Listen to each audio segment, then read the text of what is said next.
Hello, everyone. And here we are again, another wonderful day in the women's 2 week period.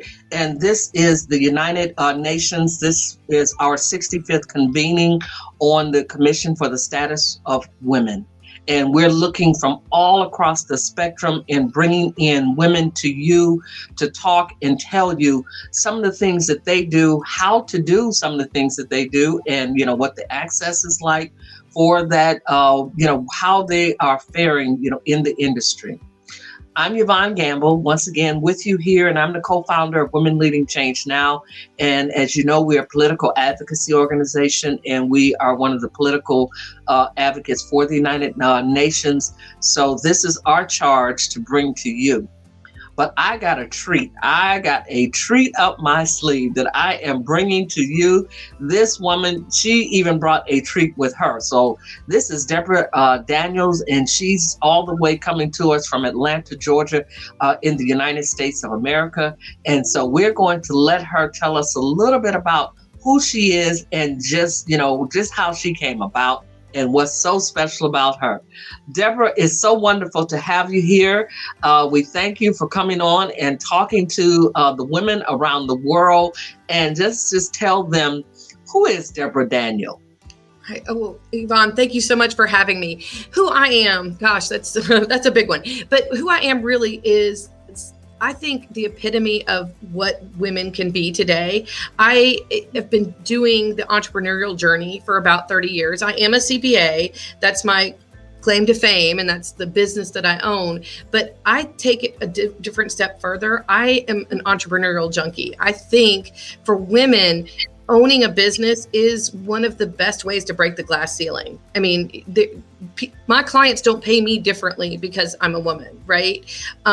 In the corporate world, we may be tied to, structures, and I think it is very true from the clients that I see that there still is a disparity in wages in the corporate world. But when you own your own business, you set your own prices. So I think that's that. I call it the ultimate glass ceiling breaker, right? I mean, because we get to decide what our value is worth, and we have to market and make that, value proposition to our clients. But we're the ones that are doing that, not some, board that sets salaries that somehow are not, coming out equal. But That's right. Yeah, I've been doing this for, like I said, this is my 29th year owning my firm. And I do everything that's related to money. I mean, I help clients make more, keep more, and grow more.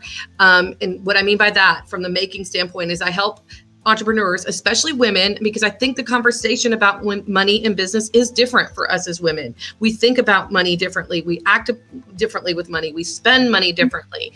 And so I think it makes a difference that we have that spin on it when we're trying to help each other. I mean, not that I don't have any men clients, but who I coach the most and who I'm able to help the most is women business owners. So on the making side, I'm helping them increase their business, increase their profit, increase their revenue. And on the keeping side, it's tax season, obviously, right now. I'm helping them to keep more of the money that they make through taxes. I mean, I'm here in the United States, it's time for, it's tax season. But it's not just that. Your housing and your taxes in most countries, I know for sure here in the USA, are your two big expenses. So if you can manage those two expenses, the other ones are so small compared to that, right? And then the grow more money part is once we've, been able to bring more revenue in, which is kind of filling the bucket, when we've been able to keep it in there. So that's closing the holes in the bottom of the bucket. Let's expand that bucket, and grow what we have, right? And that's through helping investment and, just ideas, things that we aren't taught. And I think that's that's just really important because even here in the United States, one of the most advanced, financially countries that we have, there's not a mechanism for financial education in our educational system, really. That's true. Less than 4% of the high schools in our country have, any kind of personal finance as part of their curriculum. I'm lucky my kids went to a school where it was a required semester of that. But even that they're teaching is such a small part of what we need to know. And don't get me wrong, Yvonne, I don't think that life is about money, but the reality is everything that's important to life in life is impacted by money. So you Mhm. can't, I run into this a lot with my women business owner friends and associates and the people I network with, the people I help. I just want to serve. I don't want to, I don't need to do this for a profit. Right. They seem not to have they seem to feel as though they should not earn or be the wage earner or the money earner. They feel, like you said, that they simply should just be there almost in a handout mode, But or the just thing is, waiting for that just someone to doesn't quit. work, right? I mean, because one, you're not going to stay in business if you're not serving your client. I mean, that's Right. by definition, if you're not helping people, you're not going to stay in business, right? But you can't serve anyone if you can't keep your lights on, if you don't have a place to live, if you don't make money, right?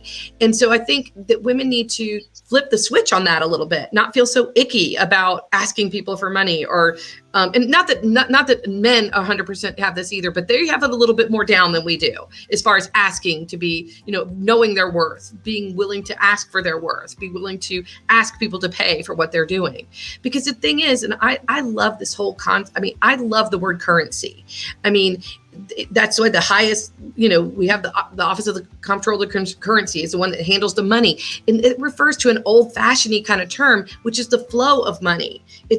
Money doesn't do us any good if it's just sitting somewhere. But us moving it and doing commerce with each other, that flow of money it enhances everyone, right? When I spoke at an event right before the pandemic, one of the last events that I spoke at, it was actually someone that was talking about the UN goals as well. And we were talking about social entrepreneurship. And I just on the back of a piece of paper just really just added up quickly. In the 30 years almost that I've owned a business, I've had over 50 employees, and I've paid wages of over $4 million to those 50 employees over the years. Think about that. The ripple effect of that in the economy. My person works for me. That person then can pay the dancing school teacher to teach her daughter dance lessons, or they can go pay for, a house, or they can go pay for buying electronics at, the electronics store. But we just don't realize that the flow of the money is what's so important to keep things going. That money is multiplied over and over and over again. So the more we all try to make, the more everyone is elevated, right? Exactly. That flow is about the same as when you're talking about the flow of air, the flow of water. Everything has a flow and ebb and tide to it, and definitely that money has to move. That's what they call currency, exactly. And that's how that word came about. Exactly. And commerce. If we're not moving commerce, if we're not moving the needle, then we're stagnant, and our economy becomes stagnant. Our gross product goes down, and that determines the value of our dollar. That's why our dollar is valued so high around the world, is because of the fact that we do move that money, and we move that money quickly, and we continue to turn that money over from person to person, company to people, throughout the world. And what you've done, you're absolutely right. Just looking at that, and if you could get more women to look at their business from the standpoint like you just did, that little that say, over the years, I have given, close to $4 million to 50 people, in my business. That is saying a lot. And that's one of the ways I think that we don't look at, just how much money we have put into the economy, and really, count that. And, as part of our value system and valuing ourselves. So it's working in your chosen industry, in there. What can you tell us? What is it like for women working in your particular industry? I think it is different if you're in the entrepreneurial track versus the corporate track. It is still, in the finance, if we just look at finance, I'm a CPA, but I also help people with investments and things like that. Mortgage people, I don't do mortgages, but just in the finance in general, it's still a fairly male dominated field. Like when I go to conferences in the industry, it's still, women are not the majority in the room by any means whatsoever. But there's also an issue in our industry, period, in finance, that a lot of younger people are not coming into this industry. I've read a statistic recently that the average age of financial advisors, which is just one part of what I do, is like in their early 50s, So we don't have young people coming into the industry, male or female. So we really need to do some initiatives on that to get more people entering Why the do you industry. think that is? I mean, considering, with all the different, financial options that are out there, we've got the Stash, you got the Cash App, we've got fintech is just going, the whole technical part of the finance industry. Why would people not be coming into this industry? I'm not I think understanding. from the traditional standpoint, probably, because I think it is a lot more. The younger people are very much into doing things on apps and technology, and so I'm sure that part of the industry, which I was thinking more the advisor, the people side, probably Right. is probably blossoming. I mean, a lot more people in IT. I mean, that's an area that I don't know as much about, but the actual sit down across the table from a client and talk about their finances, talk about their taxes, that industry, the people in general are getting older. And so I'm not sure what the answer for that really is, but I think part of it is, I'm a very early, I was born, I think I'm right at the edge. I call myself a late boomer. I'm really not in the boomer, but I was right at the edge of the coom. But as the generations have happened, there's been less and less emphasis on, dress for success, like back in the 80s, and work hard. It's all about work. I think the younger people are a little bit more, my observation, I have an 18-year-old and a 22-year-old, they seem to be a little bit more about work-life balance that we didn't kind of figure out quite so early. So, I think they perceive some of these more, some of these industries to be a little bit more work, work, and all about the hours and all about the time. And I don't know that that's really true, but I think that's a little bit the perception of some of the younger people. And they don't feel like they need to be doing all the face-to-face stuff. They've got their apps and those kind of things. But it is still fairly male dominated, but I would tell you it's a lot better than it was when I started in the early 90s. Got it. But which doesn't really make sense because, you may know this better, but I've seen some statistics about here in the US, how the majority of families, actually the woman is the primary breadwinner in more than 50% of the households. Now that's because we've got a lot of single mom households, but we have to step up if we're going to be the major breadwinner, I think. Right, exactly. Have to step up and really understand what that role does and the impact, and also the impact on what the children are seeing and what they're seeing, the women do. And we cannot be trying to make money, especially women, if you are the head of your household. And that's a wonderful thing, and you're doing a wonderful thing. I was a single mom for 9 years, and one of the things that you definitely have to do is those little eyes are on you, and they're not only simply watching, that whether you have food on the table, roof over your head, but they're seeing how you handle money, and that's going to directly impact how they handle money. And how, what you think about money, that's going to impact what they think about money. And like Deborah has said, it's a shame that our statistics are still low with economics, not being taught, in the schools. I'm pretty sure at the time when she went to school, when I went to school, you had to take economics 1 and 2, investing, you had to do all of that. It was not an option. Those were prerequisites to graduation. And now, when my kids went to school, hers went to school, those became options and electives, which is just like the arts. It's the same thing. They're only focusing on the math and English, which is super important. But the thing is, the reality is we have to be more well-rounded. Including the arts, including music, including sports, including financial knowledge. To just get kids out that can regurgitate some historical facts, is that preparing them for life? I don't know. And that's going to be directly proportionate to what happens in our world, as we go forward in time. And that, that is something that, it's going to impact. It's truly going to impact.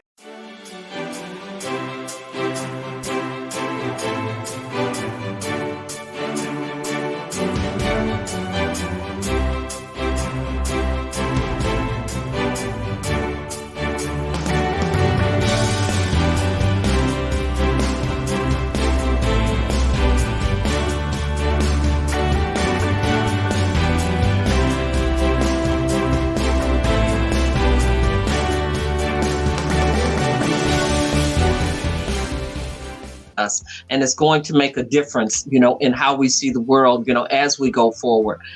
In the industry that you are in the financial services industry, with that, what it appears to me, you made a statement, and you said that like when you go to the meetings, you don't see a lot of women there, a lot of women represented. Is that truly indicative that a lot of women are not there? I'm in venture capital. And, of course, there's a lot of forums and, that sort of thing that you have. And there's always just a few women who are there, but it's truly not, it is not a good numbering to say there's not a lot of women in this industry. I think that's true. I think that's really true. I think there might be more women in the industry, but maybe not at the full-time, all-in level. Because like a lot of the things that I go to are like the awards kind of things, and it's the top 100 in the country and things like that. Exactly. So they may not be the top producers, but I don't think it's because they're not capable of it. I just don't think they maybe are giving a full-time effort to it. Because I do think a lot of them do take it as more of a, I worked the whole time when my children were growing up. But I was actually able to be in the classroom more because I owned my own business. I was able to be in the classroom with them more. I did, I would go in and I taught entrepreneurship in the class and different things like that. But a lot of people don't have the flexibility. If you have a job, you can't say, hey, boss, I want to go hang out at my kid's classroom for a while. So a lot of them do step back. The reality is, when there is somebody stepping back, still today, it's the woman that's staying at home with children. I was very lucky to have a business that when somebody called and I was actually in my kid's classroom or whatever, my team just told them I was on an appointment or whatever. So I had the best of both worlds, I think. And I think entrepreneurship gives you that, because even from the perspective of just like, if you are, if you go to the orthodontist and your dentist says, hey, your daughter needs braces and that's $5,000, you can't go to your boss and say, hey, boss, I need $5,000 because, little girl needs braces. But when I have something like that happen, I think, okay, who else can I serve? Who else can I sell more to? Who else can I cover with? Who else can I follow up with? So I do think that, again, I'm as you can tell, I'm an entrepreneurial junkie. I love everything about the entrepreneurial lifestyle.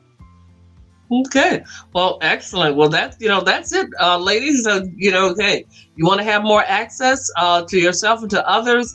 Entrepreneurialism is definitely the way to go. And you set the rules, you set the standards, and therefore it's not the industry. I can say this, it's not the industry for the faint of heart.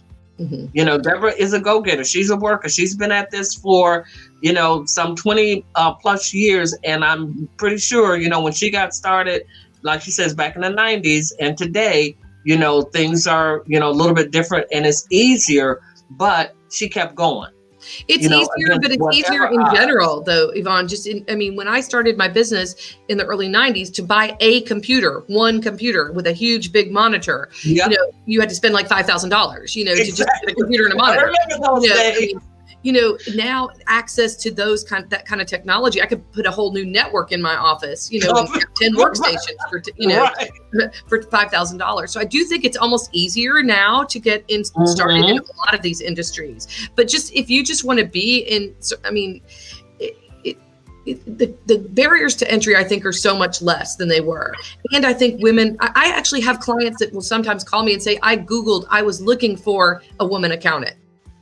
People are seeking out women to do certain things just because I feel like we're a little bit more intuitive sometimes. And it's not just about the black and white, what's the dollars and cents, and they want a little bit more of that, right?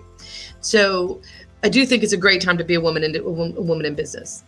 Okay. Well, one of the things that we definitely can't get away from, 2020. I think 2020, the roaring 20s, and 20 definitely, if 1920 didn't make a big impact enough on us, 2020 did.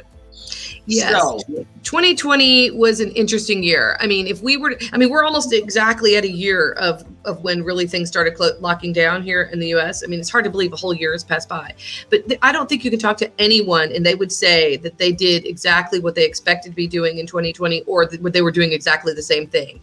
So many people talk about pivoting. I don't really like the word pivot. I feel like we evolved because of it. And I think what it really, if the people that are coming out of this strong, because I do feel like we're kind of starting to come out of it, are the ones that kept going the whole time, that weren't kind of waiting to see what was going to happen, but it really is an evolution. I mean, having done this for nearly 3 decades, this was the current problem. And so it was the weirdest problem I've ever had in 30 years of business, because it wasn't money related or numbers related or economy related. I mean, we had like a cranking economy, and then all of a sudden it just, the brakes went on because we didn't know what was going on. This little teeny microscopic thing was impacting all of our lives, right? But I think there's some good things that have come out of it. I do think that the borders have been erased a little bit. And maybe we took maybe a decade forward jump into how much we were going to be, virtual like we are now. And most people that I know that have thrived in it were in an industry that they weren't. I think the real problem is if you were in an industry, I mean, our industry was not that impacted because so much of it can be done remotely. We had a secure portal already for clients to send their things. When it was really bad, we were letting people drop their stuff off and we were just not letting them come in the office. But what really was bad for 2020 were any people that had to, the restaurants, the hair salons, the massage therapists, anybody that had to touch people or be in really like contact with people, I think are still feeling the brunt of it. But the biggest thing to me, I mean, I remember in late March when the stock market kind of went crazy, I did a Facebook Live for my clients and I was like, calm down.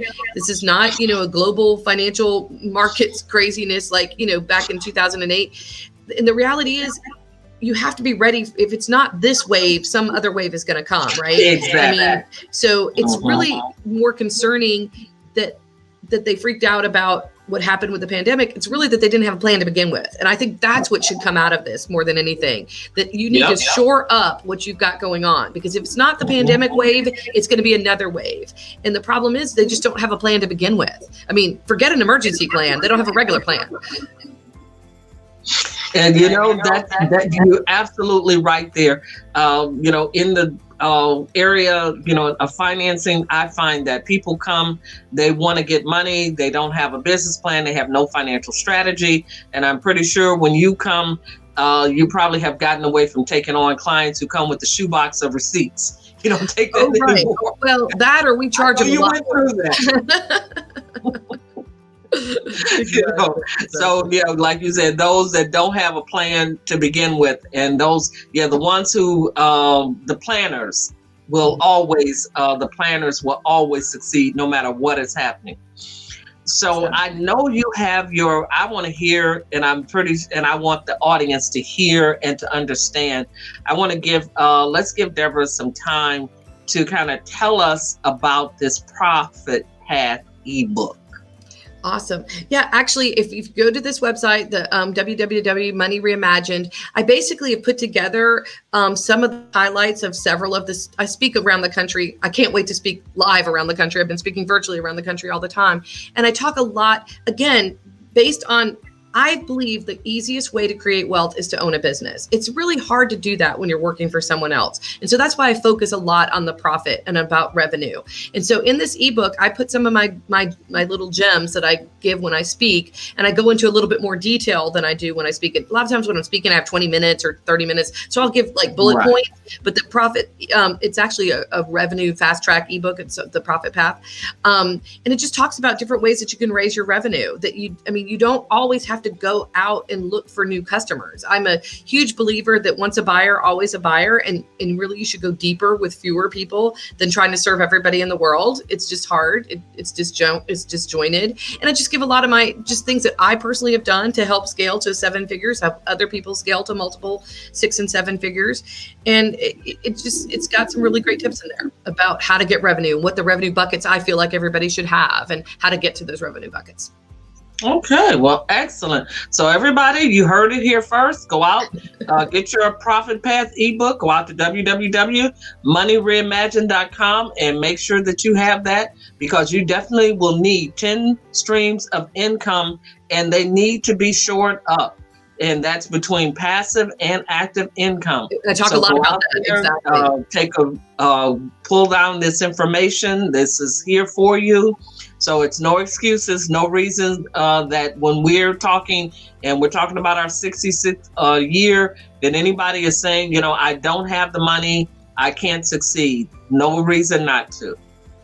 So what I want to do is, obviously we know we're here, with at the United Nations, and we're speaking to women, around the world.